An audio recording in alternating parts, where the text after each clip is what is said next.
आदब आरो गुनगोनां सोलोंथाइनि मावथांखि बादियै एबसुआ बेसेन नाङै फोरोंथाइ मावबादा लादों। रायजो नाङै एबसुआ 9 आरो 10 थाखोनि बर' बिजोंनि फरायसाफोरखौ गोलोम बोथोरनि बन्दनि समाव बेसेन नाङै फोरोंथाइ होनाय बादियै चिरां जिल्ला एबसुआबो फरायसाफोरखौ बेसेन नाङै फोरोंथाइ मावबादा लादों।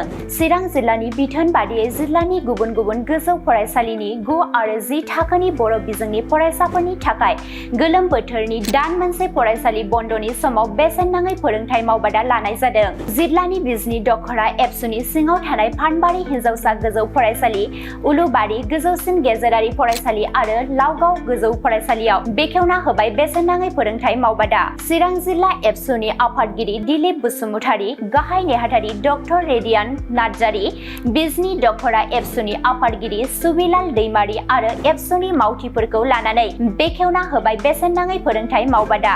जायगानि रोंगौथि गोनां लाइमोनफोरखौ फोरोंगिरि महरै थिसनना फरायसाफोरखौ बेसेन नाङै फोरोंथाइ मावबादा लादों एबसुआ।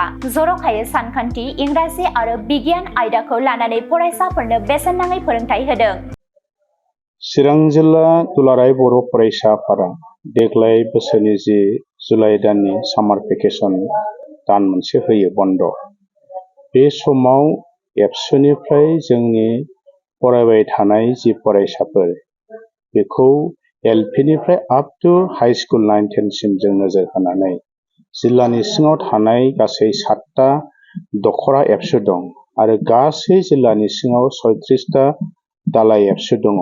बै एबसुनि मावथिफोरखौ जोङो अलरेडि इन्सट्राकसन हरदों जे एलपि स्कुलनिफ्राय जागायनानै हाइ स्कुलसिम जेराव जेराव स्कुल दं, एमइ स्कुल, हाइ स्कुल, बेवहाय साफ्रोमबो फरायसाफोरखौ बेसेन लायालासिनो दान मोनसेनि थाखाय फ्रि कचिं क्लास होनांगौ बा फोरोंथाइनि बादाखौ खुलिनांगौ होननानै जोङो बिथोन हरदों। आरो बे लेखायैनो थांनाय बे जुलाइ दाननि 1 थारिखनिफ्राय दिनै 3 थारिख जाबाय, जोंनि दखरा आरो दालाय आफादफ्रा मोनफ्रोमबो हाइ स्कुल, एमइ स्कुल आरो एलपि स्कुलाव थाङै थाङै जोंनि फरायफुनाय एमए पास जानाय, बिए पास जानाय, बिएससि, सोरबा बिटेक, सोरबा एमकम, बिकम जानाय माने स्टुडेन्टफोरखौ टिउटर हिसाबै दान मोनसेनि थाखाय टेम्परारि एपइन्टमेन्ट होनानै बे बादाखौ खुंफुंनो आखायाव लाबाय।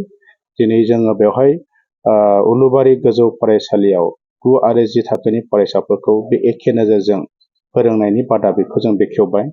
दुलाराय बर' फरायसा आफादा 2006निफ्राय जिहेतु जोंनि बर' फरायसाफोरखौ माने मोजां साक्सेसफुल लाइफआव बानायनो थाखाय जि मिशन स्किल एन्ड क्वालिटि इडुकेसनखौ लाबोदों, बे मिशन स्किल एन्ड क्वालिटि इडुकेसननि सिङावनो दिनै बे कचिं क्लासखौ जों लानाय जादों आरो बिथांमोनखौ थाङै थाङै जोंनि सोलोंथाइ लानायनि बाथ्रा, हायार इडुकेसन लानायनि बाथ्रा, केरियार लानायनि बाथ्रा, एग्जामाव मोजांहाय मार्क माने सेक्युर खालामनायनि बाथ्रा, स्किल लानायनि बाथ्रा आरो बेजों लोगोसे जोंनि मेनार, जोंनि बिहेभियार, जोंनि केरेक्टार, जोंनि दायित्व रेसपन्सिबिलिटि बेफोरनि सायाव जों सांग्राङै फरायसाफोरखौ सावरायदों, बुजायदों आरो निस्सय जों आसा खालामदों बे हाबाफारिनि गेजेरजों जोंनि फरायसाफ्रा मोजां मोनसे गावनि केरियारखौ लांनो हागोन आरो आखल आखुखौ मोजां दानो हागोन। जोङो बेखौ सिन्था खालामदों आरो बेबायदि नोजोरजों आरो बिदि ट्रेन्डजों जोंनि फरायसाफोरखौ जों लांबाय थानो हायोब्ला बेनि गेजेरजोंसो जाथिखौ मोनसे मास्टार रेस गेरेमसा हारि दानायनि बाथ्राया स्पष्ट जागोन, जों बेखौ मिथिगौ। मानोना जोङो फरायनायनि नामाव स्कुलाव थांनाय, कलेजाव थांनाय बेजोंल' जानाय नङा, गासै बिथिं जोङो जाथि हिसाबै थांनानै थानांगौबा बे जोंनि आपकामिं जायफोरनाखि जेनेरेसन बा जोंनि इयुथ्सफोर बिथांमोनखौ फैबाय थानाय समाव मोजाङैनो आथिखालनि जे कम्पिटिटिभ मोनसे जुग, बेहाय एआइनि जुगाव, बे साइन्स एन्ड टेक्न'लजिनि जुगाव गाव गावनि स्किल केरियारखौ लानानै इन्टारनेसनेल लेभेलाव, नेसनेल लेभेलाव कम्पिट खालामनो हानाय, लाइफ इस्टाब्लिश खालामनो हानाय बे मोनसे ट्रेन्डजों दुलाराय बर' फरायसा आफादा जेब्लायबो जों कचिंनि अनगायैबो मटिभेसन आरो केरियार काउन्सिलिं बे हाबाफारिखौ लाबाय थादों। मोनसे गोजोनथाव रादाब, क'क्राझार सहरनि साइ मन्दिरनि साखाथियाव आर&बि र'ड वार्ड नम्बर 6 आव थानाय ब्रह्मानन्द ITI क'क्राझारआ नोंथांमोननि थाखाय लानानै फैदों मोनसे सनानि खाबु।